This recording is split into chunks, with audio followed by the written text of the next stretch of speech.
President Donald Trump on Bad Bunny's halftime show. Nobody understands a word this guy's saying, and the dancing is disgusting. Oh my God. Especially for young children that are watching from throughout the USA and all over the world. This show is just a slap in the face to our country, which is setting new standards and records every single day, including the best stock market. And Why did Bad Bunny not talk about the best stock market? Why is he not talking about your 401k? There's nothing inspirational about this mess of a halftime show, and watch, it will get great reviews from the fake news media because they haven't got a clue of what is going on in the real world. And by the way, the NFL should immediately replace its ridiculous new kickoff rule. He always talks about the kickoff rule. It's really Donald Trump actually knows nothing about football. It is like nuts which is okay if you're not pretending like you have I don't know knowledge, anything about football. And he keeps on going. Well, but it's like I don't know what he wants because like the thing is like the kickoff rule is made it so that like kickoffs happen more. Like there are more returns, right?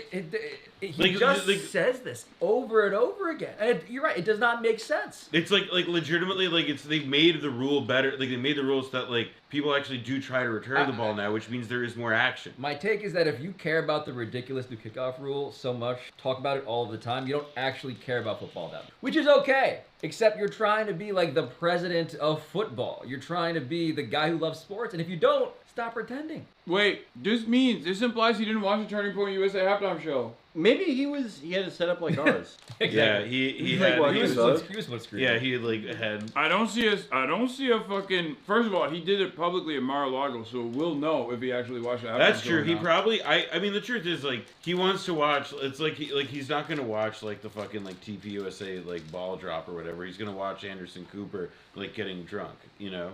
Oh yeah. Like yeah. he's watching the real. He's thing. tapped in. He is like. I mean, half of his anxiety that motivates him is about never being fully accepted by the liberal elites when he was like seen as too vulgar, too brash, too rude, and like all he wanted to do was be a gay little Broadway musical producer, and all of these other like societal elites never actually welcomed him, and I think that is part of what motivates him to like fight back against the libs. He looks hot. More hog meltdown from Matt Walsh. Okay, you gotta see it.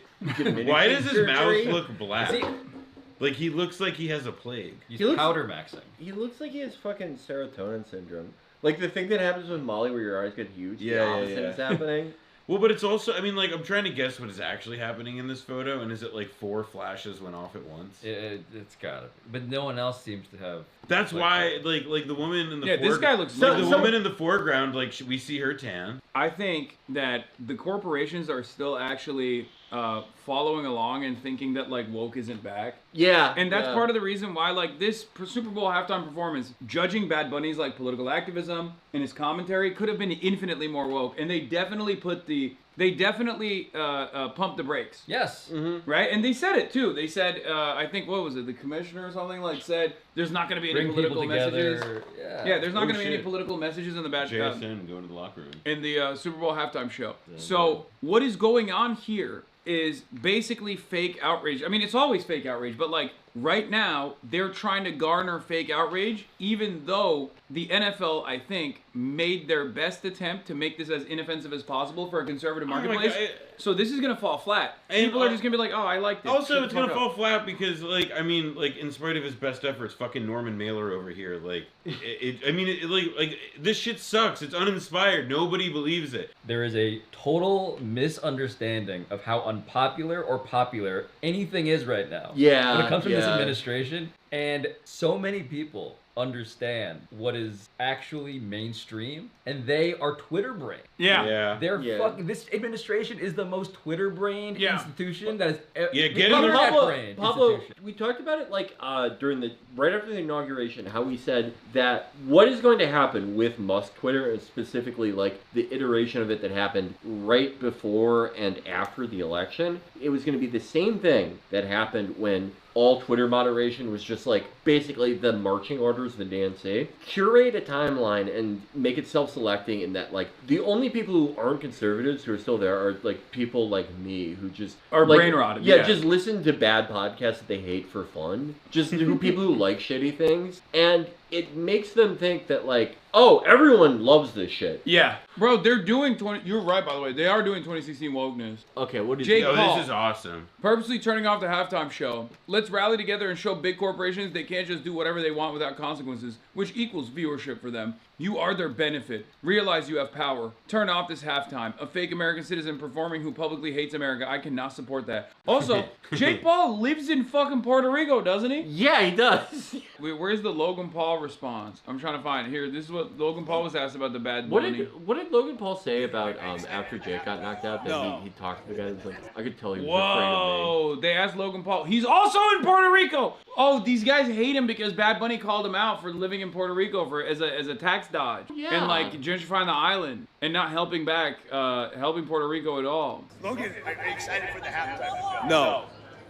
I just want to point out that the list of guys that you've played videos of that represent the anti-Bad Bunny sort of side of things are all deeply concussed. Yeah, That's a really even, good point. Even XQC. Even XQC. Yeah, Does XQC have concussion? He's the first case of getting concussed from Twitch streaming. Yeah, actually, he's the first non-contact concussion in medical history. Yeah, disrespectful. XQC says it's just XQC, XQC smartest man in the world. XQC. People still pay like $1,000 to go to the game. People pay $1,000 for the game. I mean, it's kind of disrespectful, right? To make the experience all for somebody else compared to the people that actually go there and their number one customer base. I don't think it's fair. I think it's kind of lame. He's trying to saying that the halftime show should be about like. What the fuck is he saying? I'm saying that when you go to the Super Bowl, if you're paying money to be there, then the performance should at least be in your language. I'm a customer. Doesn't that mean anything? It's funny because he doesn't speak English. Yeah, and well, yeah, it's true actually. Yeah. Like Bad Bunny speaks better English than XQC. XQC's like.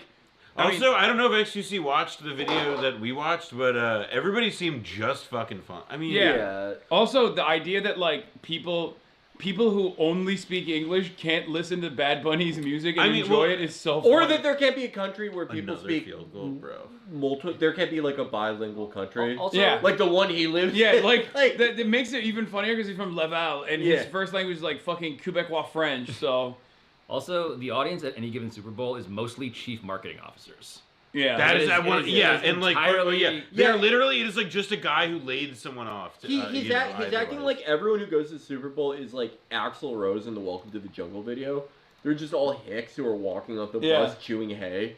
Yeah, no, that's how it is. That's the primary audience. I saved up all my crop to get a Super Bowl let's hear what his. I hope I only hear English. Let's hear what the rest of his argument is. And even though those who don't, I don't even know if they listen to the Bad Bunny songs. I think it's just kind of a miss, just because the people won't really jump around and sing the songs. And for the people that are paying the ticket to go to the Super Bowl, they might argue, yeah, but it's a big televised event. Blah, blah, blah. Who the fuck is Bad Bunny? What about those? Grammys They're booing him. It's music is universal. That is really funny. Tickets though, they go. The popular, like the most streamed artist. He is like the most popular artist in the world. It's not especially close right now. This is just like 7-year-old. And like the Grammys are not like the Oscars where it's like Coda wins Best Picture. Yeah. It's like typically it goes to the most popular person. Or at least the person who had the song that everyone heard the most that year. This is such like 7-year-old where it's just like, oh, I've never heard it. No one likes it. I mean, They I have don't want to a football experience. George St. Pierre, one of my favorite guys. Probably the best pound for pound fighter ever. To sing some songs along and shit like that, and they can do that. I don't think I agree with that. I think it's just bad. Why didn't they ask him before they did I was it? literally gonna say I don't think I agree with that. Like, what, you missed the meeting? Yeah.